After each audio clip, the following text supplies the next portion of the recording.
તો કેમ છો મિત્રો, હું આપણે તમારા બધાનું સ્વાગત કરું છું આપણા સોશિયલ મીડિયા પ્લેટફોર્મમાં. તો મિત્રો, આજે આપણે એક નવા ફ્રોડ વિશે છે વાત કરવાના છીએ. કોઈ અજાણ્યા વ્યક્તિનો છે તમને છે કોલ આવશે અને પછી એ તમને કહેશે કે સર અમારી કંપની તરફથી, અથવા કોઈ તમને એવા ઓર્ગેનાઇઝેશનનું નામ દેશે કે એના તરફથી છે તમે 5000 છે કોઈ પણ એવું અમાઉન્ટનું તમને નામ લેશે કે સર એના તરફથી તમે છે આટલા પૈસા છે જીત્યા છો, તો અમે એ પૈસા છે તમને મોકલવા માંગી છીએ, મીન્સ કે આપવા માંગી છીએ. એટલે તમે તમારું જે યુપીઆઈ આઈડી છે એ મોકલો. તમને એમ થાય કે પૈસા નથી માંગતા, એટલે આ યુપીઆઈ આઈડી છે આપણે ટ્રાન્ઝેક્શન માટે એ લોકો માંગે છે.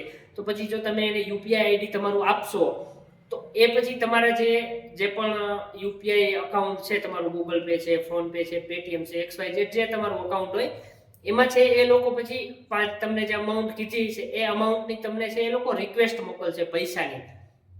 પછી એ તમને કહે છે કે સર તમારા અકાઉન્ટમાં છે અમે પૈસા છે મોકલી દીધા છે, તમે અમાઉન્ટ છે પૈસા છે તમે રિસીવ કરી લ્યો.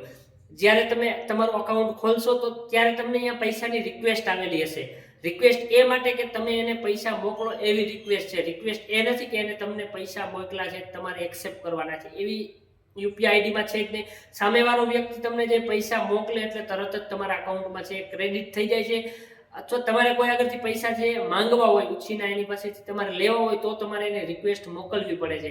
જો આ રિક્વેસ્ટને તમે એક્સેપ્ટ કરશો તો તમારા અકાઉન્ટમાંથી જેટલા પૈસાની રિક્વેસ્ટ આવેલી છે એટલા જે અમાઉન્ટ તમારા અકાઉન્ટમાંથી જે કપાઈ જશે. તો આવી રીતે પણ આ મારો એક લાઈવ એક્સપિરિયન્સ છે. મારા ફ્રેન્ડ સાથે એક આવું થયેલું છે, સ્કેમ નતો થયો, એને મને બતાવ્યું કે આવી રીતનું છે. તો પછી મેં જોયું, એને રિક્વેસ્ટ આવી રીતે મોકલી હતી. આપણને તો ખ્યાલ આવી જાય કે ભાઈ રિક્વેસ્ટ છે કે અને કેવી રીતનું છે. એટલે આવા પણ ફ્રોડ તમારી સાથે થઈ શકે છે. જો તમારે પણ આવો કોઈ કડવો અનુભવ થયો હોય તો આપણે ઇનબોક્સમાં અથવા કોમેન્ટમાં તમે અનુભવ શેર કરજો. આપણે એના વિશે પણ વિડીયો બનાવશું. આવા અવનવા છે સોશિયલ મીડિયામાં જે થતા ફ્રોડ અથવા સોશિયલ મીડિયાની નોલેજ માટેના છે આપણે આવનારા ટાઈમમાં વિડીયો છે બનાવતા રહેશું. ચાલો મળીએ છીએ નવા વિડીયો સાથે.